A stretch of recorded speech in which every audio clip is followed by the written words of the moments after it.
I'm going to start. I know, there's an animal behind me. It's one of my new additions to my cave. That's my son, by the way. He's my animal. He's my little bulldog. Okay, I'm going to head up to St. Joseph, and I'm going to start doing a new series of videos on my favorite stores in various towns. Some of them are mom and pop stores, like the one we're going to today. Fantastic owners, mom and pop, I call them.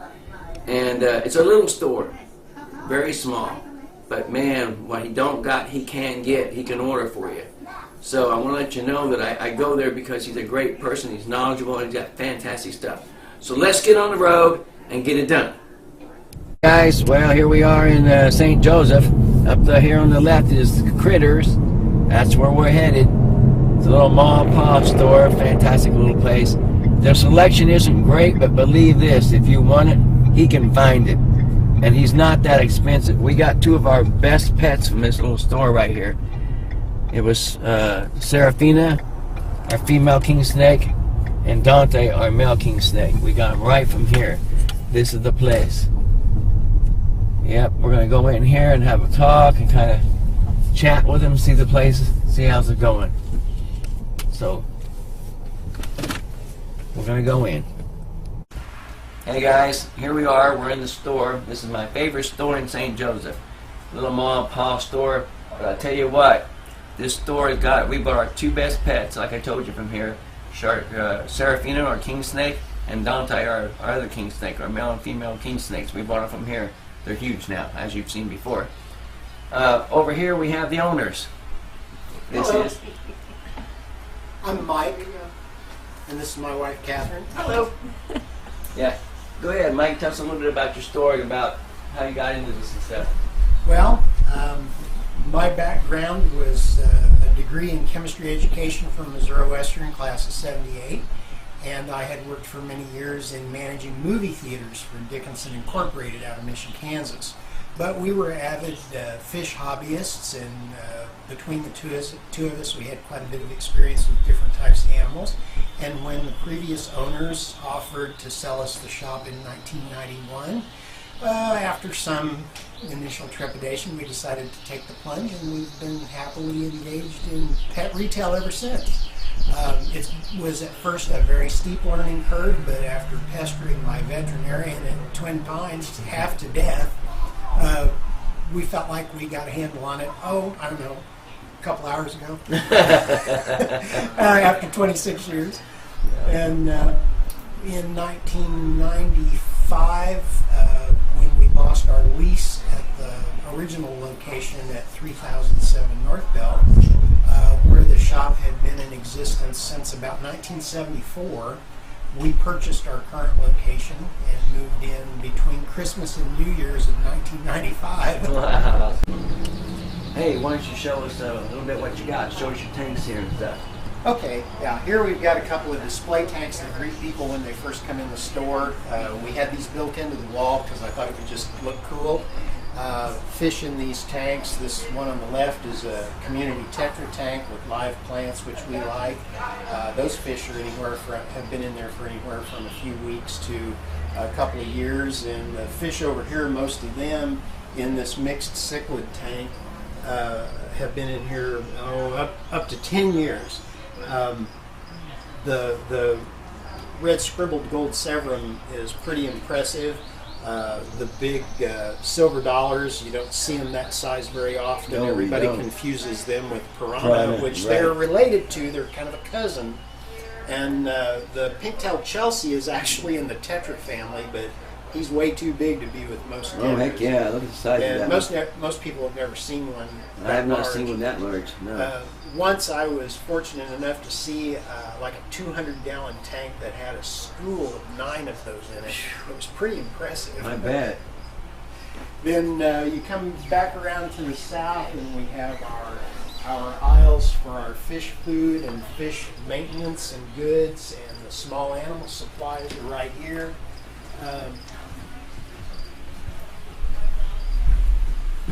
Down here at the end in the front window, we have the reptile supply case, and Over here, there are more reptile supplies, and the fish that are for sale are largely in the system tanks built into the wall.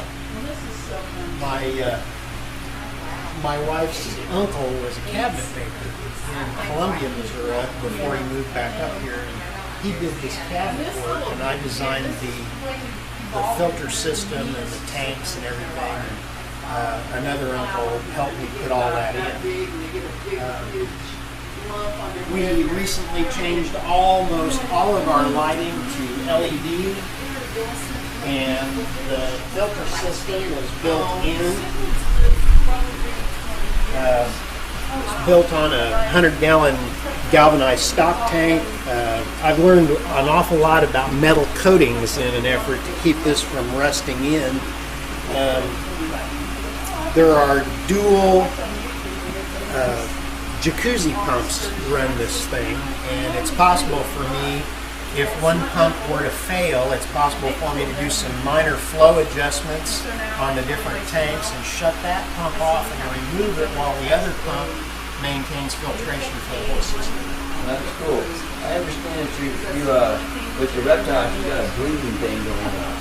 Yeah, I've got some breeder corn snakes in different exotic colors. We produce normals and both types of albinos and some snows, but then we're working on producing hypomelanistic anery type bees and derivatives. Personally, I'd like to produce a platinum. Oh yeah. Those are not all that unusual. It's just something I'm enjoying playing with. Cool. All right. A nice selection of live plants available. We're very happy with our live plant supplier. This is an example of the kinds of things we get. Just the other day, I sold a Hanegeton Albatia that was so tall it was coming out of the top of that tank.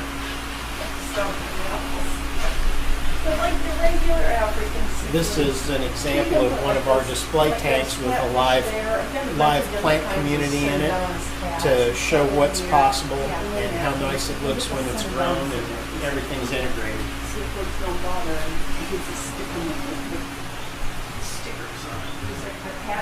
We just received a shipment of green anoles from the Gulf Coast. Yeah, look at those. Those are nice.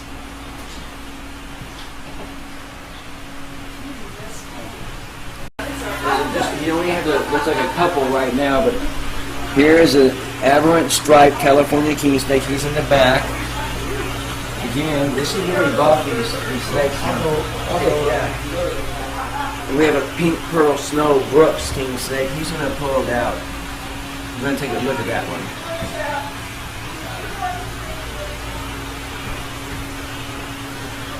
Take a look at that one. See how that one is. This gentleman takes excessively great. Oh, that's a pretty snake. Look at that snake. Nice. Nice snake. About how old would you say that snake is?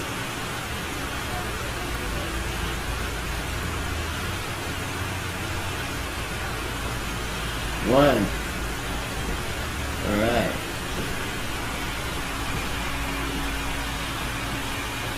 Great looking snake there. Thank you. Around over here, he has this fantastic tarantula. Look at the size of that baby for those who are interested in tarantulas. Look at that baby. That's a big tarantula. Really a big tarantula.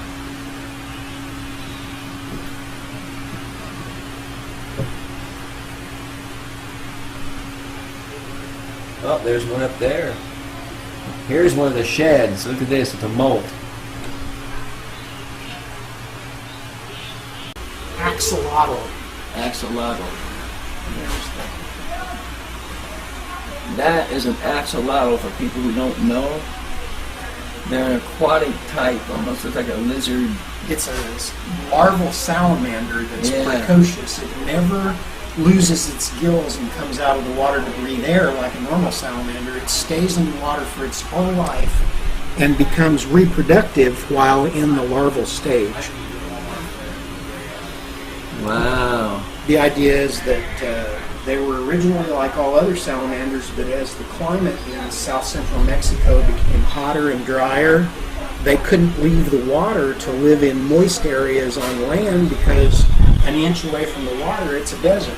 Right. So they had to evolve to remain in the water for their whole life. And you can tell he's used to being fed because he's looking for food. When we got them, they were about 1.5 inches or 2 inches long, and we raised this one full grown. They can be 10 to 12 inches. Wow. There's not many of those around in captivity, but I bet. The closest thing in nature around this part of northwest Missouri would be a hellbender. Yeah. Is that not cool? That's really cool. Make you almost want to get one. Of course, that's an albino. Right. The normal coloration on them is kind of a dark gray. The only reason they exist at all anymore, the only reason they're not extinct, is because scientists discovered they have the power to regenerate lost limbs. They're the most advanced form of life we know that can regenerate a lost limb. Now, lizards can regenerate a lost tail, but as far as an arm or an organ or something, no. These guys can regenerate much larger parts of their body and much more quickly, so they're studying What do they eat? that. Bloodworm, in the wild they eat fish, worms, small crustaceans. Right. This guy eats bloodworm, frozen bloodworms, frozen brine shrimp, shrimp pellets. They will also eat small fish. But we've long ago stopped feeding live animals to other animals. Right. All possible. Right. That is too cool.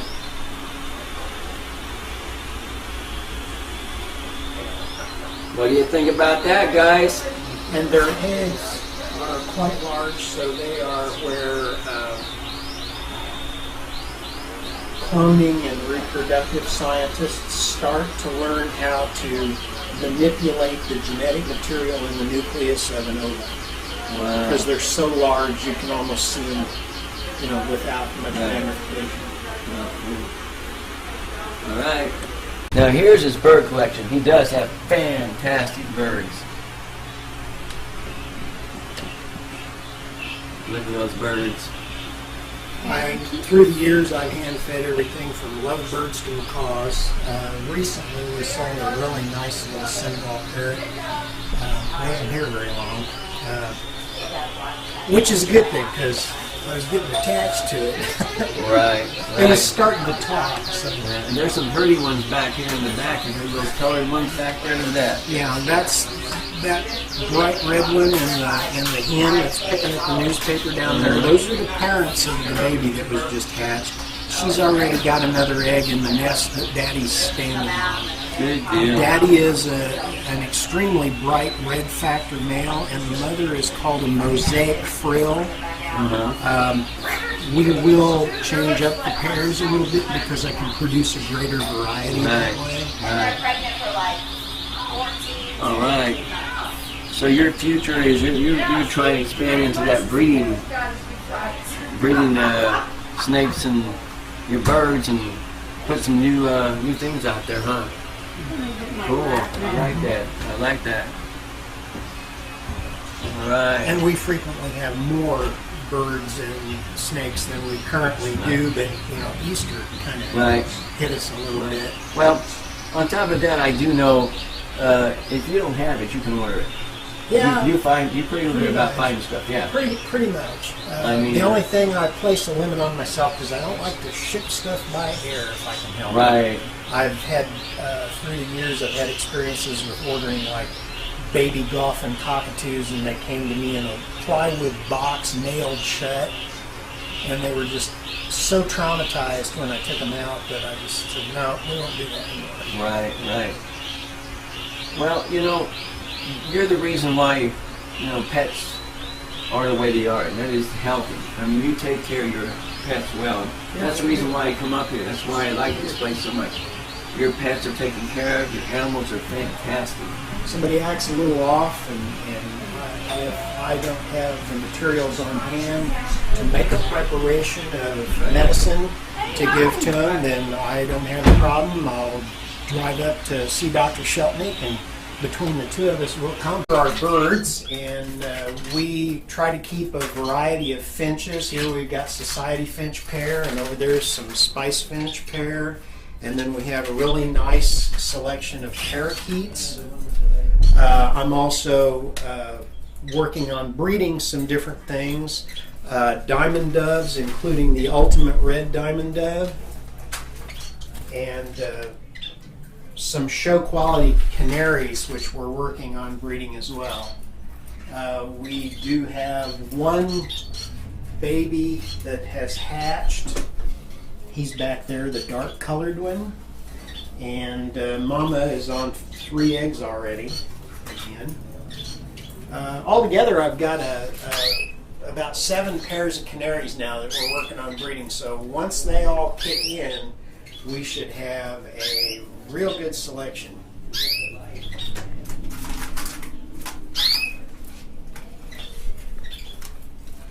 What's this? What is this? That's A blue a rat. blue pet rat. Oh, look at that. You don't see too many of those. Yeah, that's nice. Look at that. See? Jumbo ears. Yeah. Many different things here. Many different pets. How old is that one? What'd you say? 5 months old, maybe 4. Oh, look at the size of it already. I set him up in a tank with 2 long-haired, cream-colored females. Uh-oh, we're going to have baby rats We around hope here. so. Oh, you should. We hope we should have some beautiful baby rats Yeah, because he's a fine man. yeah, look at him. He's a fine example of a blue rat. Good deal. Yeah. Oh no. Look, he loves to be petted. Oh, I've been That's cute. handling him since before his eyes were open. He's acting like a puppy. He's cute. Daddy, come on up. That's one of the stuff that's fantastic. Yeah, when he was when the colors started coming out on him, I started playing with him because I knew I was going to keep one of the blue ones. Yeah. Oh, he's a good boy. I like that. This is a sleeping though. I'm pretty tired. Right. Look at him. That's a cute rat there. Yeah, I used to raise a lot of rats in California. Yeah. Lots of them. I mean, lots. I had a storage building full of them. Sit down here, it's better. Thank you, buddy. Oh. Awesome. Well, hey, thanks for letting us come in and see the place. Love it. Fantastic. Really good. I want everyone to make sure that they come down and visit this man. Everybody to come down and visit him. If you don't, you're missing something. This is a very unique place. Okay? If you can't come down, get on Facebook. Visit him on Facebook. Like him. Okay? Facebook. Everyone knows Facebook. Come on, everyone has a Facebook. Everyone's got to be there. All right. Thank you. Yeah. Thanks for coming in. Great, man. We Hope to appreciate see it. y'all at Critters. Yep. Come on down. Visit this man.